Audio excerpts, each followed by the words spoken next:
Hello, Nigel here.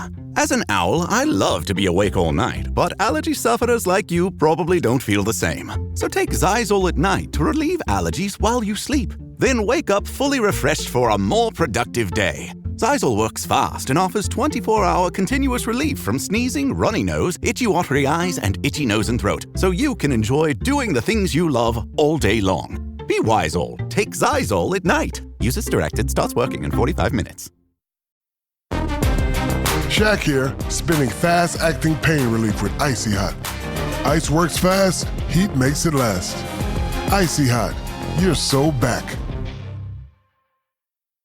Welcome to Only Murders in the Building, the official podcast. Join me, Michael Cyril Creighton, as we go behind the scenes with some of the amazing actors, writers, and crew from Season 5. The audience should never stop suspecting anything. How can you not be funny crawling around on a coffin? No, that's true. Catch Only Murders in the Building official podcast, now streaming wherever you get your podcasts. And watch Only Murders in the Building, streaming on Hulu and Hulu on Disney Plus for bundle subscribers. Terms apply. Welcome to the New Books Network. I'm Chris Holmes, and this is Burned by Books. Here you'll find interviews with writers you already love, like Jennifer Egan and Rebecca Mackay, mixed in with up-and-coming voices like Alexandra Kleeman and Rumaan Alam. You'll find us wherever you listen to podcasts, but check out previous episodes at burnedbybooks.com and on Instagram and Twitter at Burned by Books. Let's start the show. We open Emily Adrian's most recent novel, Seduction Theory, to find a very recognizable cover page to a master's thesis submitted for a degree in creative writing entitled Seduction Theory. Its author, Roberta Green, has put the auto back in autofiction to write in novel form of her seductive entanglement with the star professor in her department, Simone. The contours of that sexually charged but ultimately sexless involvement are placed alongside the sexually consummated but deeply unsensual affair that Simone's husband, Ethan, has with the department's administrative assistant, Abigail, in Robbie's manuscript. The tightly focused narrative at times unwinds to show the knitting work that Robbie is doing behind the scenes, adding, subtracting, editing the emotional and psychological lives of her focal characters. But the magic of Seduction Theory, both in its novel and thesis forms, is that we fall under the spell of its fictionality, believing ourselves to be witness to the secret lives of others. A campus novel that rewrites the rules for that genre, Seduction Theory trammels over limits and expectations for how gender, desire, marriage, commitment, and love itself should act. A piping hot novel that is never satisfied with easy answers as to how fiction should draw from the DNA of so-called real life. Seduction Theory takes us to places rarely seen or felt in the campus novel. Emily Adrian is the author of Daughterhood, the second season, and Everything Here is Under Control, as well as 2 critically acclaimed novels for young adults. Her work has appeared in Granta, The Point, Joyland, Epoch, Alta Journal, Los Angeles Review of Books, and The Millions. Originally from Portland, Oregon, Emily currently lives in New Haven, Connecticut. Welcome to Burned by Books, Emily Adrian. Thank you for having me. So I want to start with the campus novel, which is a bit of an obsession for me. And I would say that I've become particularly enamored with it in the last 5 years when novels like Julia May Jonas's Vladimir, Rufy Thorpe's Margot's Got Money Troubles, Brandon Taylor's Real Life, and Ursula Villarreal Mora's Like Happiness just smashed the conventions to pieces and started to return to campuses with new perspectives and new excitements. I think you are doing that as well, but I wonder how the conventions operate for you in your reading and writing life. And were you aware of breaking them? So I was aware of breaking the conventions to some extent. And I think the main thing that my book sort of neglects to do that campus novels traditionally have done is it doesn't spend a lot of time on the world building of campus life. It doesn't really evoke that sort of collegiate, nostalgic, autumnal campus covered in falling leaves vibe that you see in a lot of books. like Donna Tartt's The Secret History. Yeah. Uh, The most sumptuous of the nostalgic campus novels. right. And it really just kind of takes the campus setting for granted. A lot of the action is off campus. Even the department itself is rendered almost unbelievably simplistically. Like there are like apparently like 4 professors teaching in this English department Yeah. at an Maybe elite the whole college. Right. Right. I mean, there's no influence from other departments. There appear to be very few students hanging around this campus. So, I think for me, the appeal of making this story a campus novel or an off-campus novel, as the case may be, was that I wanted it to be about writing. And, who is more concerned with the artifice of the novel than somebody who's, immersed in it for a few years. And I was also really interested in writing about these people who are not by any real means celebrities, but are kind of living life in the public eye on a campus. They are, sort of revered and mythologized by their own students. They are very aware of how much their students know about them and about their marriage. And so they kind of get to act like celebrities in a really sort of almost like claustrophobia inducing environment. Yeah, it's that thing about the crock pot of it. It's so small and their territory is so tiny. But because it gets to, on a campus, those things get to be like pressure cookers and have a kind of like voyeuristic aspect to them, with people sort of like looking into this, what seems like a place of power, but in the context of the country has like little to no power at all. Are there any particular campus novels that are important to you or were part of your research and reading as prep for Seduction Theory? Yeah. So my favorite novel, I share a favorite campus novel with Ethan, whose comfort novel is Panine by Nabokov. This is also my comfort novel. And it's funny because people keep invoking that as like a kind of like a burn. They're like, oh, that's so silly. It's a comfort read. And I'm like, yeah, it's so silly.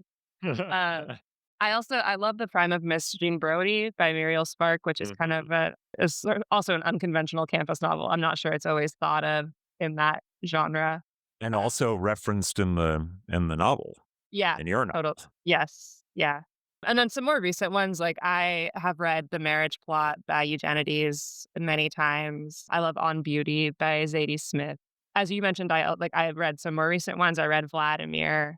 Ruthie Thorpe is a good friend, so I've read Margot, and I read an early draft of Margot too, so I know it in its many iterations. And one thing that novel always was from the beginning was a campus novel. It's again like not something that we often think of when we're talking about campus novels because it's sort of eclipsed by the OnlyFans aspect. But I think that is such a sort of off-kilter and surprising beginning to that novel. Yes, yeah, absolutely. There's all kinds of wonderful off-kilter things. I have you mentioned like that Seduction Theory doesn't really obsess over the nostalgia for the leafy autumnal campus. But I do have a kind of personal theory about the campus novel, which is that I feel like our current interest in it as writers and readers may have something to do with the fact that the campus university, as we understand it, seems to be in a kind of atomic collapse. Yes. With both like external and internal forces working on it. It sounds like that's your sense as well. Absolutely. And I think it has sort of shaped the reception of this book. And the other thing is, the book is it's considered a marriage story, right? Which is another thing that our culture is sort of currently obsessed with reshaping and redefining or maybe abolishing altogether. Yeah. No, that's 100% true. And it does. I feel like every like hot take article I read now is either about the death of the American university or about the death of marriage. Right. So you've grappled with both of them here, and maybe that's our own kind of not like nostalgia for the particular conventions, at least the nostalgia for having something that we understand as having certain kinds of structures. Yeah. And one of the conventions that you happily smash through is that it's Simone who's the hot professor and the icon of the writing department, the real talent and kind of the brains, rather than Ethan.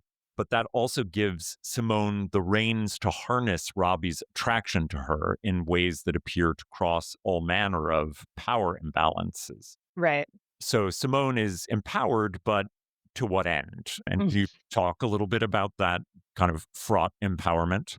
Yeah. And I mean, I think because their central roles are kind of gender swapped, it allowed me to play with some stereotypes or maybe familiar tropes in a way that gives the novel some tension and some of its confusion. I think and it's the in Robbie's narrative, she's sort of self-aware about some of these things. Like there's this scene where Simone, in arguably her most like sort of boundary crossing moment, like barges in on Robbie in the shower, and it's like, okay, get out of the shower. It's my turn to get in the shower, and they've just worked out together. And I think in an earlier dialogue, Simone has compared them exercising together as like men. Men strike business deals on golf courts and they hang out in the sauna together afterward and shower naked. And this is like strictly not sexual. Like, oh, absolutely not. But it's still very much about like power and shame and trying to dominate somebody, right? Mm-hmm. And when Simone does the same thing, on one hand, it's really familiar and there's like a script for that exchange. And on the other hand, it's so bizarre and absurd to even think of a woman behaving this way toward her own graduate student. Yeah, no, it is. And that's actually one of my favorite scenes of the book. And Robbie trying to like work through it in the narrative and also just like in her internal life and try and understand what Simone is trying to do in that moment is a really great, it's a great set piece for it. And also just, that and their kind of training together, as you say, which Simone writes off as kind of, this is what men do, but there is like a real sexuality to their kind of like effort and wearing very little sweaty clothing and then stripping down and showering it, and might as well be sex. Right. And it's also acknowledged that this is what Simone and Ethan do together too, right? Like when they're out jogging, Yeah. it's sort of openly about their sex appeal and their status as a couple in this small town. Yeah. So she's messing with Robbie by having her participate in all of those same rituals. Yeah, she's making her like a little fungible replacement Ethan for while he's out. So she's not like, she doesn't want to get bored. So she has something that can, someone that can slot into that spot. I wonder if you'd read from the opening for us to give us a sense of Ethan's, what will be his dalliance outside of the marriage. And it opens in a rather comic sequence at a department party. Sure. Chapter 1. At the creative writing department's end-of-year party, Ethan's secretary fed him kale with her fingers. Ethan wasn't supposed to call Abigail his secretary. Trouble was, Abigail often referred to herself as his secretary in wry subversion of the school's progressive values, and her jokes had eclipsed her actual job title in Ethan's memory. The party was crowded. Grad students were crammed into the kitchen, hoping their advisors heard them talking about sex. In the adjacent living room, academic spouses grew weary of discussing summer plans as if everyone had summers off. Soon the house would overheat. Guests would spill into the yard, but for now stayed close to the collapsible buffet table on which they'd placed their offerings. I brought the kale salad, said Abigail, who was not attractive, but to whom Ethan was attracted. He'd formed a habit of fixating on her least appealing features, her crusty eyelashes and fleshy earlobes, daring his lust to subside, which it did not. I'm not a fan of that vegetable, he admitted. Oh, I massaged it. Have you ever had it massaged? She looked deep into his eyes with an intensity that might have indicated sexual devotion, but was not uncommon in the type of person by whom Ethan found himself daily surrounded. I'm not sure. I mean, I don't know how it's usually prepared. She stuck an arm between two adjuncts and grabbed a fistful of her own salad. She was drunk. He was excited. Abigail shoved the greens through Ethan's closed lips. Oh, they were terrible, coarse and curled and bitter, gritty with some kind of debris. Are there nuts in this? He asked. Quinoa. Ah, he said, chewing indefinitely. That is different. Pleased, she drank her drink. Ethan stood ass to ass with party host and department chair Joyce Lockhart, who was engaged in a separate conversation. We adopted him when he was 7, Joyce was saying. He was called Humphrey on his papers, which, no. Then we discovered he hates females his own age but loves puppies, so we named him Humbert. Temperate laughter, someone's sandalwood perfume, Lola by the Kinks. Do you want to smoke a cigarette? Ethan asked Abigail. These were the first words he had spoken to his beautiful wife, Simone, when they were just shy of 21. Abigail would not want to smoke a cigarette because Abigail was 39, a single mother, and wearing a scarf in June. Abigail said, oh, and yes? That Abigail said yes might be the whole story. Thank you so much. That's such a funny scene and really gives us a good sense of the voice that is going to be, well, yours and Robbie's, carrying us through the narrative. But there's so much interesting happening here with seduction. Can we talk for a second about seduction theory? Because this is terrible seduction. Yeah. This shouldn't work. And it certainly doesn't abide by any of what we think of as the kind of like male professor and underling interaction. So talk about like bad seduction for a second. Well, I mean, there's a couple of things going on. I think one is that they're in a very crowded room, right? So they're not going to do anything like totally outrageous, but it's also crowded enough that I think nobody's really listening to them. So what they do have at their disposal is the ability to say kind of outrageous stuff. Mm-hmm. And the other thing I think is Ethan, he's been with the same woman since college. So the only thing he has at his disposal romantically is like the awkwardness of being young and knowing that somebody has a crush on you and just sort of bumbling your way through to that first kiss or first exchange or whatever. Heather is a nurse practitioner from United Healthcare. We meet patients wherever they live. During a house call, she found Jack had an issue. Jack's blood pressure was dangerously high. It was 217 over 110. So they got Jack to the hospital and got him the help he needed. He had had a stent placed in his heart, preventing a massive heart attack. If it wasn't for my guardian angel, I wouldn't be here. Hear more stories like Jack's at UnitedHealthcare.com. Benefits, features, and/or devices vary by plan, area limitation, and exclusions apply. It's back to school season, and Clorox is donating 2 million disinfecting wipes to classrooms across America. Because back to school means things can get a little bit messy. Just ask kindergarten teacher Miss Gibson.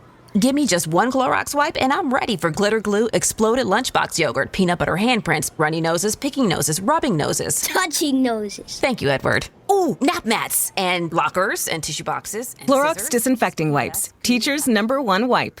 Clean feels good. Based on unit sales data. Optimism isn't sunshine and rainbows. It's fixing things, changing the way we fix things. It's running the world on smarter energy. Because if optimism never stops, then change can't either. GE Vernova, the energy of change. It's such an interesting thing that his desire and lust seems to be in some way kind of externalized from Abigail. She is not, maybe he is feeling desire towards her, but it seems almost as though she is a cipher into which he can kind of throw a kind of misplaced, perhaps longing for his past relationship with Simone or some other unquenched desire. Right. I think he wants more than he wants this particular woman. He wants to go, back to a time when somebody saw him, saw all the potential of him, saw, just saw him as nobody had seen him before. And he feels like that possibility has waned in his middle age. And unfortunately, it's going to have to come with quinoa and massaged kale this time, but couldn't possibly come from anywhere else. To get a little bit deeper into seduction, seduction is something different than courtship or lust or even desire. And at least in its connotations, it has a driving purpose.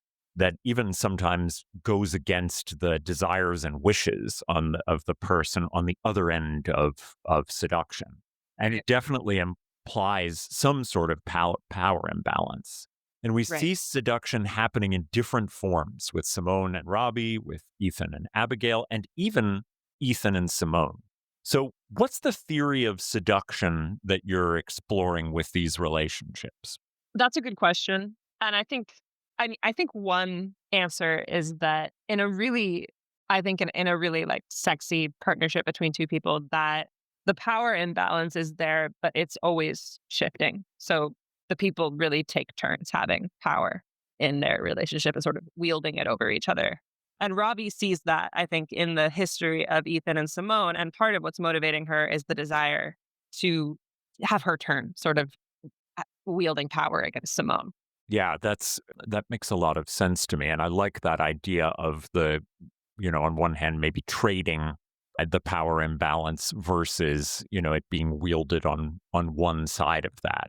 So to get in a little bit to the kind of meta narrative that operates as Robbie's thesis, we could say that she is regularly breaking the fourth wall of fictionality and revealing her desires for certain kinds of outcomes, certain revelations. This is really comically the case in the wonderful scene of her defense of her master's thesis, where she briefly narrates a heroic absolution both of her work and actions, but then says, just kidding, and takes us into something that may or may not be closer to the truth. But the meta quality of her narration reminds us of her unreliability. It makes the boundary crossing seduction of Simone less clear cut in some way. What was interesting about violating these tenets of realist fiction to have Robbie's decision-making as a writer break through? Something I'm always telling my own students who might be writing, short stories or novel manuscripts for the first time is that your narrator has to, or your protagonist has to want something, right? And it's a really simple idea, but in a novel or in a more, advanced piece of literature than we might see in like an undergrad workshop, that desire is complex. And I think that Robbie is, she's writing a book for the first time. And she has herself in mind as a character, but the writing of the manuscript of the thesis is itself motivated. So I wanted to sort of play with the tension between what she thinks she wants as a writer, whether that's, personal or professional or both, what she sees herself wanting as a character, and then what the outcome reveals about what she might not have understood even about her own motivations. I want to think for a second about Robbie's, place within this. There's a sense that like autofiction, which has obviously been a kind of a dominant form, genre, whatever we want to call it, for a while now, more than a decade, probably 2 decades, and that autofiction giving license to sort of bring autobiographical details into a work. Here you have a fiction that contains within it a autofiction, and that does something else to what autofiction is. It refictionalizes it, or asks us, and this is the point of my question, does it ask us to reconsider what it is we think is truthful writing to begin with? Totally. And it's funny because I have noticed that people take it a step further.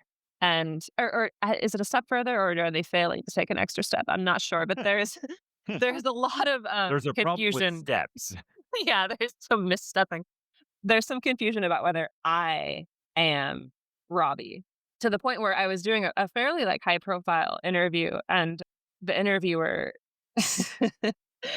she read aloud the disclaimer that's at the front of every novel about how similarities to real life are a coincidence and this is a work of fiction, and she said, but this doesn't really apply to a book like this.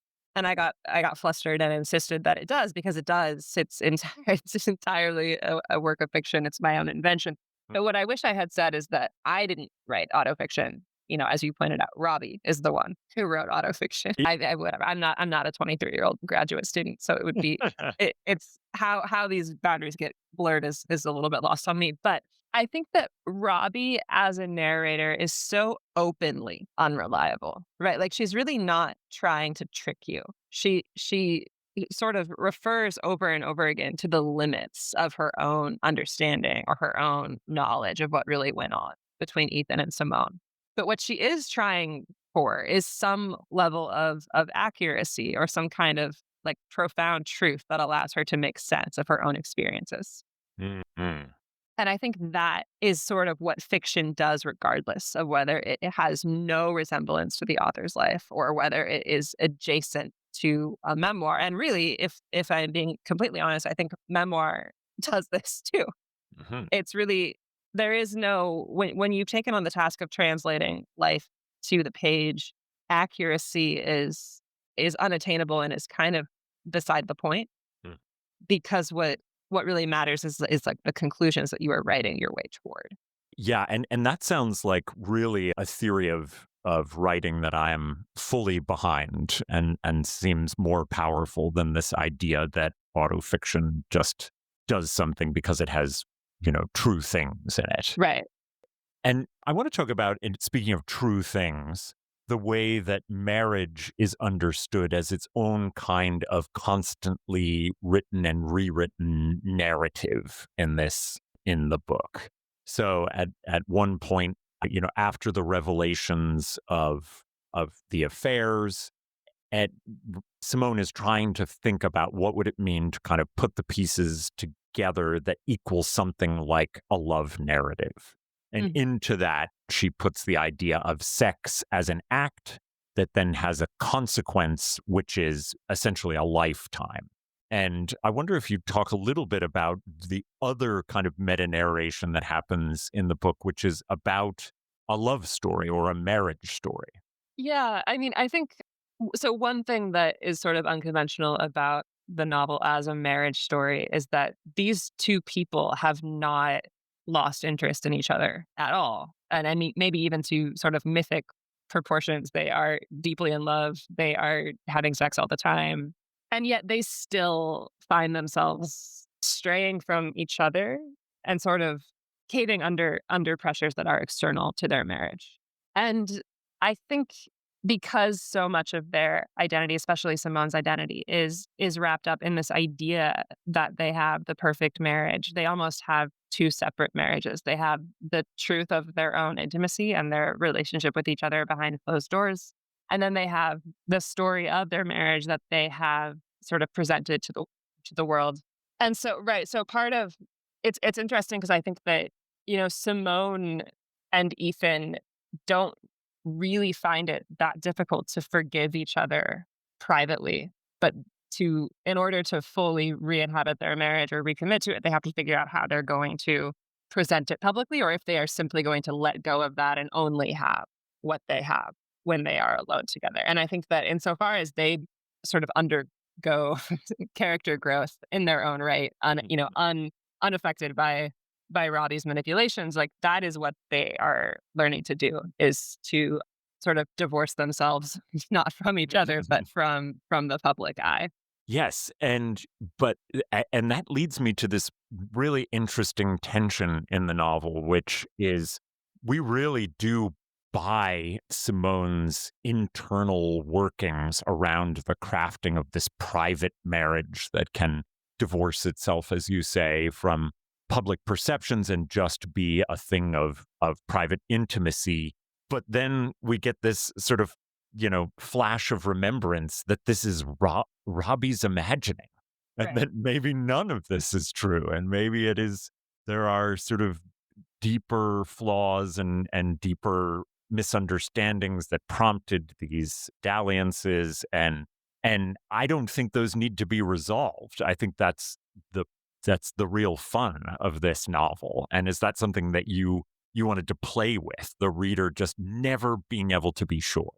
Yeah, for sure. And I mean, as some people have pointed out, I kind of gave myself a get out of jail free card by making it all written by Robbie, because if it's really good in the reader's mind, then like I did a good job. And if it's really bad, then obviously it's bad. She's a child.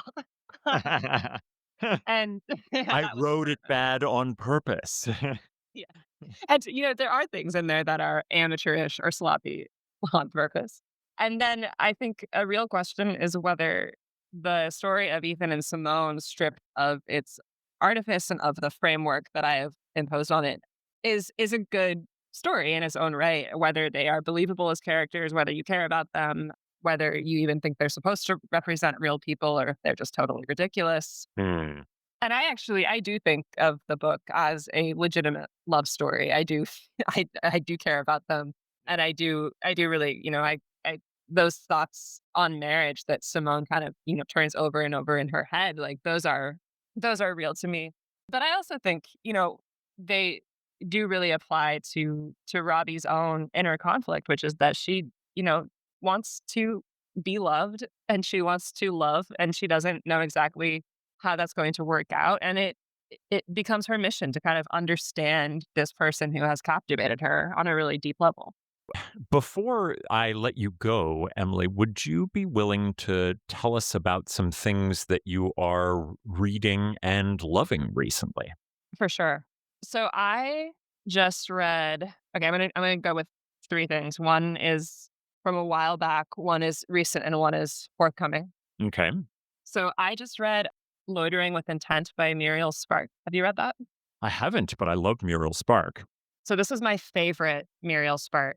And it's also the one that it's my new favorite. It's instantly like a favorite novel of all time for me. Oh my gosh. Wow. Okay. And I cannot believe that I hadn't read it when I wrote Seduction Theory, because it is engaged with a lot of similar questions about like what it means to steal things from real life for your fiction. Oh, I'm very excited about this. And it's just delightful. It's a lot warmer than some of her other books. It's really, really funny. And it's still like 140 pages or something. So you can read it in a day. That's very exciting. And then something that came out within the last year or so is a novel called Reboot by Justin Taylor, which has another kind of like more subtle but tricky framework that emerges as the book picks up steam, where it is the ghost written memoir of a child actor. That's not something I've heard of before as a conceit. I really like that. It's a wonderful novel. And then forthcoming it's Aaron Summers' new book called, the only reason I can't remember this is because I'm so deeply sleep deprived right now. It's called The 10-Year Affair. Okay. And it is a marriage novel about a woman who has a fantasy of an affair that runs so deep it becomes a sort of like parallel secret life. Oh, this is Aaron Summer wrote that incredible, such a hysterical first novel about that woman interning for a famous late night host, Yes. right? Okay. Yes, exactly. Yeah, I am. This is one of my most anticipated novels of the year. It's great. Yeah. Oh, awesome. Well, those are great, but I really want to recommend Seduction Theory by Emily Adrian. This is a campus novel. It's a marriage novel. It's a novel about dogs.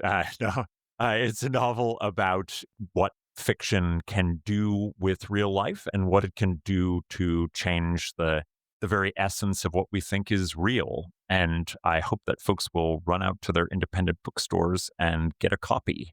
And it was a real pleasure to get to talk to you about it. Thank you so much for having me, Chris. Thank you, Emily. Well, that's all from me for now. My thanks to Emily Adrian for coming on to talk about her latest novel, Seduction Theory.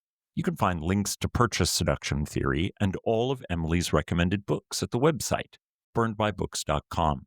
There you'll find our previous episodes, links to buy a podcast t-shirt, and ways to get in contact.